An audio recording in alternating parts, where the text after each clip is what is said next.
ఏంటి విషయం friends? News I facts కి తిరిగి స్వాగతం. ఈరోజు మనం ఇండియా గురించి అలాంటి కొన్ని విషయాలు తెలుసుకుందాం. వింటే మీకు ఆశ్చర్యం తప్పదు. ప్రాచీన రహస్యాల నుండి ఆధునిక అద్భుతాలు వరకు ఇండియాలో అన్ని ఉన్నాయి. కాబట్టి సిద్ధంగా ఉండండి, ఎందుకంటే ఈ ప్రయాణం చాలా అద్భుతంగా ఉండబోతోంది. మరియు సబ్స్క్రైబ్ బటన్ నొక్కడం మర్చిపోవద్దు, లేకుంటే టీటు మామ్ కోపగిస్తారు. ఈ రోజుల్లో సర్జరీ పెద్ద విషయం కాదు, సరేనా?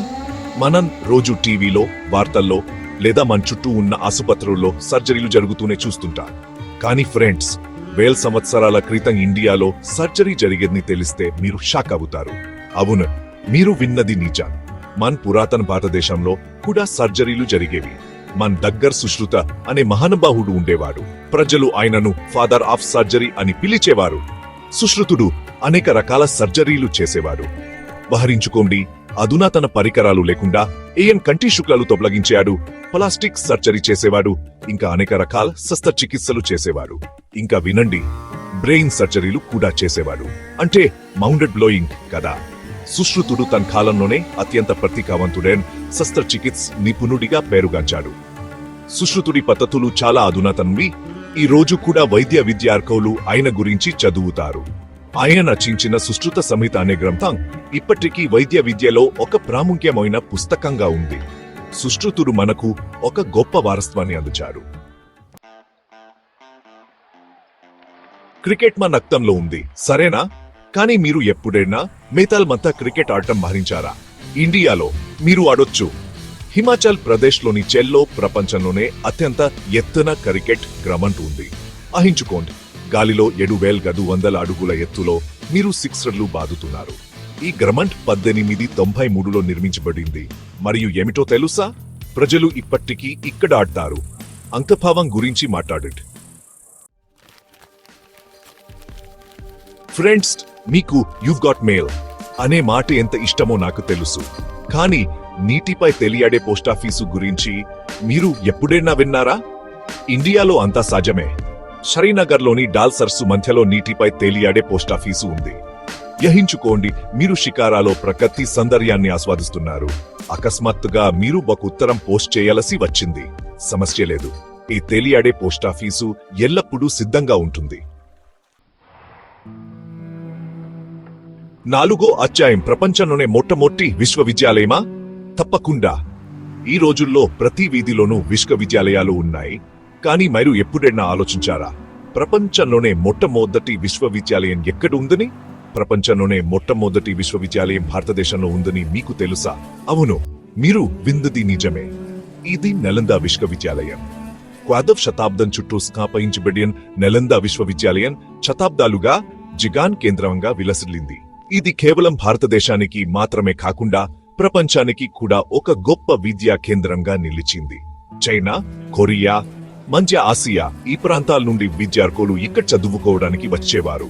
ప్రపంచం నలుమూలల నుండి విద్యార్థులు ఇక్కడ చదువుకోవడానికి వచ్చేవారు. నలంద విశ్వవిద్యాలయం అనేక భాషలు, సాంప్రదాయాలు మరియు జిపాన్షాలను కలిపి ఒక గొప్ప విద్యా కేంద్రంగా నిలిచింది. ఇది పురాతన కాలంలోని హార్వర్డ్ లాంటిది. దురదృష్టవశాత్తు అది నాశనం చేయబడింది, కానీ దాని వారసత్వం కొనసాగుతోంది. నేటికి నలంద విశ్వవిద్యాలయం యొక్క గొప్పతనం మరియు దాని విద్యా ప్రాముఖ్యత ప్రపంచవ్యాప్తంగా గుర్తించబడుతోంది. కదవ అధ్యాయం, ఇండియా ఏమి కనిపెట్టింది? షాంపూ. ఫ్రెండ్స్, ఈ రోజుల్లో షాంపూ లేకుండా జీవితం అసంపూర్ణం, సరేనా? మనం ప్రతిరోజు షాంపూ ఉపయోగిస్తాం, కానీ దీని వెనుక ఉన్న చరిత్ర గురించి ఎప్పుడైనా ఆలోచించారా? కానీ ఈ అద్భుతమైన ఆవిష్కరణ భారతదేశం నుండి వచ్చిందని మీకు తెలుసా? అవును, మీరు విన్నది నిజం. షాంపూ యొక్క మూలాలు భారతదేశంలో ఉన్నాయి. షాంపూ అనే పదం వాస్తవానికి చాంపూ అనే హిందీ పదం నుండి వచ్చింది. దీని అర్థం మసాజ్ చేయడం. మన పూర్వీకులు మేధావులు. అవును, వారు తల మసాజ్ చేయడానికి మరియు జుట్టు శుభ్రం చేయడానికి సహజ మూలికలు మరియు నూనెలను ఉపయోగించేవారు. తన జుట్టును మెరిసేలా మరియు ఆరోగ్యంగా ఉంచడానికి సహజ మూలికలు మరియు పదార్థాలను ఉపయోగించారు. ఈ సహజ పదార్థాలు జుట్టు ఆరోగ్యాన్ని మెరుగుర్చడంలో మరియు దానిని బలంగా ఉంచడంలో సహాయపడేవి. కాబట్టి తదుపరిసారి మీరు మీ జుట్టుకు షాంపూ చేసేటప్పుడు అది ఎక్కడ ప్రారంభమైందో గుర్తుంచుకోండి. భారతదేశం నుండి వచ్చిన ఈ అద్భుతమైన ఆవిష్కరణను మనం ప్రతిరోజు ఉపయోగిస్తున్నాం. ఇది మన పూర్వీకుల తెలివితేటను మరియు వారి సహజ సౌందర్య రహస్యాలను గుర్తు చేస్తుంది. 6వ అధ్యాయం గురుత్వాకర్షణ శక్తిని ధిక్కరిస్తుంది. లడెత్ యొక్క అయస్కాంత కొండ. ఫ్రెండ్స్, కారు ఒంటరిగా పైపైకి వెళ్ళడం మీరు ఎప్పుడైనా చూశారా? అసాధ్యం అనిపిస్తుంది, సరి అన్నదా? కానీ లడెత్లో ఏనా సాధ్యమే. అయస్కాంత కొండ అనే ప్రదేశం ఉంది. అక్కడి నమ్మశక్యం కాని దిగ్విషయం నిజంగా జరుగుతుంది. గురుత్వాకర్షణ శక్తిని ధిక్కరిస్తూ కార్లు పైకి వెరుతున్నట్టు కనిపిస్తుంది. శాస్త్రవేత్తలు దీనిని ఒక భ్రాంతి అని అంటున్నారు. కానీ ఎవరికి తెలుసు, బహుశా అక్కడ కొంత మాయా శక్తి పనిచేస్తుండొచ్చు. ఫ్రెండ్స్, నాకు మంచి యాక్షన్ సినిమా అంటే చాలా ఇష్టమని మీకు తెలుసు. కానీ నృత్య రూపం కూడా ఉన్న యుద్ధ కళను మీరు ఎప్పుడైనా చూశారా? ఇండియాలో ఇది కూడా సాధ్యమే. కేరళకు చెందిన కర్రీపైట్టును ప్రపంచంలోనే అత్యంత పురాతన యుద్ధ కళలలో ఒకటిగా పరిగణిస్తారు. ఇది ప్రాణాంతక దాడులు మరియు సుందరమైన కదలికల అందమైన సమ్మేళనం. బ్రూస్ లీపై కూడా కర్రీపైట్టు ప్రభావం చూపిందని వారు అంటున్నారు. ఫ్రెండ్స్, ప్రకృతి అద్భుతాలంటే నాకు ఎంత ఇష్టమో మీకు తెలుసు. మేఘాలయలో ఒక ప్రదేశం ఉంది. అక్కడ ప్రకృతి నిజంగా తన్ను తాను అధిగమించింది. కాంక్రీటు లేదా స్టీల్ తో కాకుండా జీవంత వేర్లతో తయారు చేయబడిన వంతెనలను వహించుకోండి. ఈ వేర్ల వంతెనలను పాసి తెగ వందల సంవత్సరాలుగా పెంచుతోంది. అవి చాలా బలంగా మరియు దృఢంగా ఉంటాయి. అవి ఏనుగుల బరువును కూడా తట్టుకోగలవు. స్థిరమైన ఇంజనీరింగ్ గురించి మాట్లాడండి. ఫ్రెండ్స్, కొన్ని హాలీవుడ్ సినిమాలకు భారీ బడ్జెట్లు ఎలా ఉంటాయో మీకు తెలుసు కదా? కొన్ని సినిమాల బడ్జెట్ కంటే తక్కువ బడ్జెట్తో భారతదేశం అంగారకుడికి అంతరిక్షనౌకను పంపింది. ఇస్రో మన అంతరిక్ష సంస్థ అద్భుతమైన పనులు చేస్తోంది. మొదటి ప్రయత్నంలోనే అంగారకుడిపై అడుగు పెట్టిన మొదటి దేశం మంది. కాబట్టి తదుపరిసారి ఎవరైనా ఇది రాకెట్ సైన్స్ కాదు అని అంటే వారితో ఇండియాకు ఇది నిజంగా రాకెట్ సైన్స్ అని చెప్పండి.